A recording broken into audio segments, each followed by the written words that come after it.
After a lot of rainy and lugubrious days, to say the least, the sun finally came out to play. Finally came out to poke its little head and show us some light. Finally, the rainy days make the sun days a lot more appreciated. I will say that much. So, and sometimes that's what it takes. Sometimes for you to appreciate the rainy days a little bit more. But came out here, I actually was able to get some tosses in for once.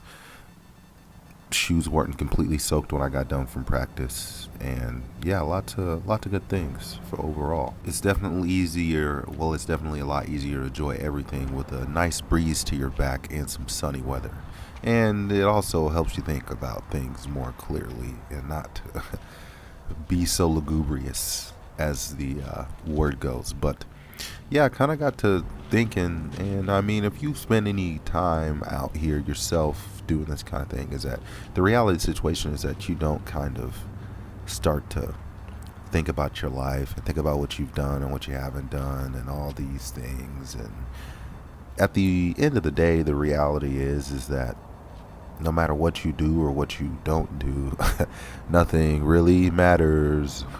Easier said than done, because I mean, some things matter to us. A lot of things matter to us in the moment.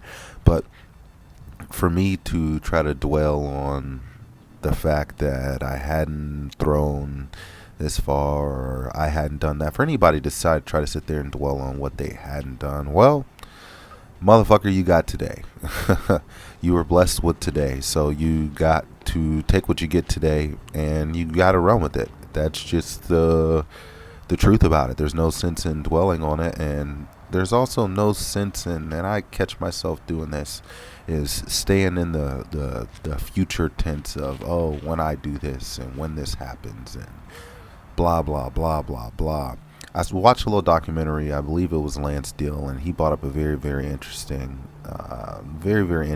point. And he said that a man came by him, and I guess that while he was in Eugene, or not in Eugene, while he, I guess, Oregon, somewhere, and it was after he had won a gold medal, and he said that it was such a little known thing that he had won. And let's face it, if you don't play football or basketball, and maybe baseball gets a little bit of notoriety here and there, but if you don't play basketball or football, then you doing it for the fortune and fame. Number one, it's bad fuel, as I would dumb it down to. It's ever so elusive fuel. If that's why you do anything, is for the fortune and fame, I think that that's a short-lived thing. But then number two is that the layer of with this sport is that even if you do hit it big, man, even if you go throw 80 plus, you're on a very, very short list, and there's a very, very few people who have even pay attention to the list of humans that have thrown the rock over 80 meters. That I I don't mean that in a pessimistic way either. I mean that to be happy if you or you know somebody that has ever achieved that. But for you to put your self-worth or your whole value, your whole life into whether you did or you didn't do that, or whether it's been done or not, well, I think that's very trite and it's very, very fleeting. So, and it's a hard thing. It's been a definitely hard thing to do for me, but just stay in the moment and don't worry about the past, present, future, and all that bullshit, because none of it fucking matters at the end of the day. And all you get is right now. That's really all you get. Hard concept to wrap your head around. But that's all you really get.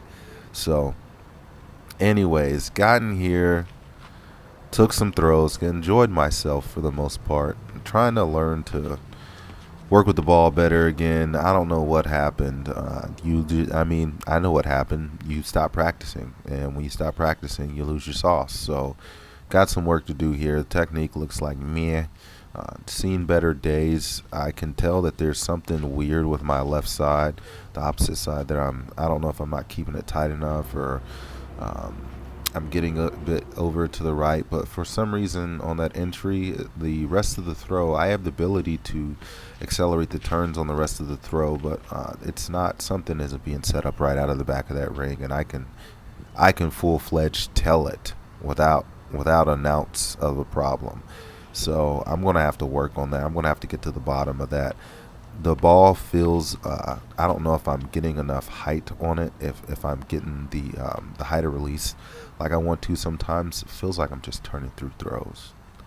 You never want to be turning through throws. That's kind of, maybe if I was 6'5", you could take really really flat hammer throws and they could go far, but I mean, at the end of the day, even that doesn't, regardless of your height, you have to lift the hammer. You, at some point, you're going to have to lift the hammer. So I don't know if I have to find out a drill to work on with that, or that could help me work on with that, but that definitely needs a little bit of, it's flatter than I want. It's a tad bit flatter on the release than I would like it to be.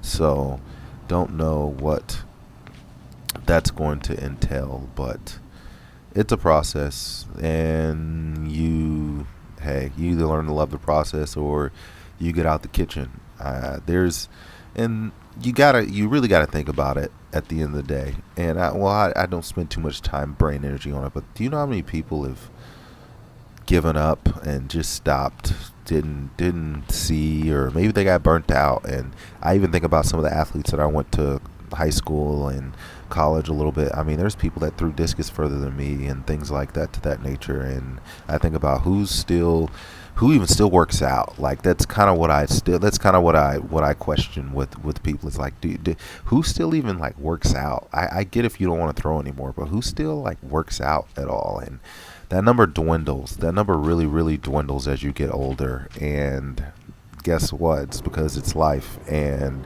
people have other obligations that come up and other situations that they're dealing with. So I never blame anyone. I never judge anyone. But yes, the door is always right there. But I still got some in me. I know I got plenty of sauce left in me. It's just going to be arduous, a little bit of a process, one day at a time. I won't say that it's hard. It's easy.